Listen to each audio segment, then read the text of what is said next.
वो निकल चुके थे बैंक लूटने, हाथ में बंदूक और दूसरे हथियार। बस उनका मकसद था बैंक में रखे 925 करोड़ रुपए को चुराकर फरार हो जाना। सारी प्लानिंग हो चुकी थी, लूट की स्क्रिप्ट बहुत पहले लिखी जा चुकी थी, रेकी भी हो चुकी थी। बस उस रात बैंक में धावा बोलकर इस गैंग ने सारे पैसे चुराने थे। हथियारों के दम पर करनी थी देश की सबसे बड़ी लूट। आप देख रहे हैं एनबीटी क्राइम, मैं हूं आपके साथ रेनू जोशी। देश विदेश में हुई बड़ी बैंक रॉबरी पर हमारी क्राइम सीरीज जारी है। इस कड़ी में आज कहानी 925 करोड़ रुपए की बैंक लूट की। साल 2018 का फरवरी महीना, देश में अच्छी खासी ठंड पड़ रही थी। ठंड की वजह से लोग रात होते ही जल्दी जल्दी अपने घरों के अंदर घुस गए थे। जयपुर का जी स्कीम इलाके में था ये बैंक जो लुटेरों के निशाने पर था। ये बैंक सेंट्रलाइज्ड चेस्ट ब्रांच भी थी जहां पर अलग अलग शाखाओं के पैसों को रखा जाता था। सोमवार के दिन इस ब्रांच में सबसे ज्यादा पैसा होता है और इसलिए लुटेरों ने सोमवार की रात को चुना था पैसे चुराने के लिए। उस वक्त बैंक की इस ब्रांच में 925 करोड़ रुपए थे। रात करीब 12 बजे बैंक के आसपास 12-13 लुटेरे इकट्ठा हुए। इनके चेहरे पर काला मास्क लगा हुआ था, सिर ढके हुए थे। तकरीबन हर किसी के हाथ में हथियार थे, कुछ के पास बैग भी थे और ये पूरी प्लानिंग के साथ यहां आए हुए थे। ऐसा लग रहा था कि इन्हें बैंक के बारे में पूरी जानकारी है। ये हथियारबंद लुटेरे बैंक के शटर के पास पहुंचे। वहां एक सुरक्षाकर्मी मौजूद था।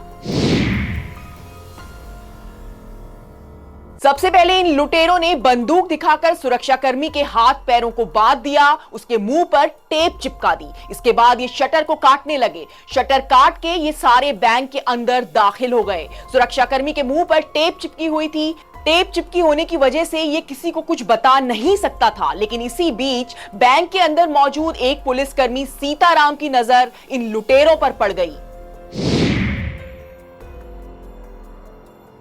दरअसल इस बैंक के गेट के बाहर एक सुरक्षाकर्मी मौजूद रहता है, जबकि अंदर भी एक पुलिसकर्मी होता है। ये बात शायद इन लुटेरों को नहीं पता थी। इन्हें शटर काटकर ये सीधा अंदर पहुंच गए।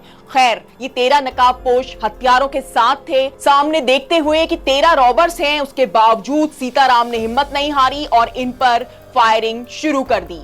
ये बैंक के अंदर बढ़ने की कोशिश करते रहे और सामने से सीताराम इनके ऊपर फायरिंग करते रहे। इन 12-13 रॉबर्स का न सिर्फ इन्होंने अकेला मुकाबला किया, बल्कि इतनी देर में सुरक्षा का अलार्म जो लगा हुआ था उसका बटन भी दबा दिया।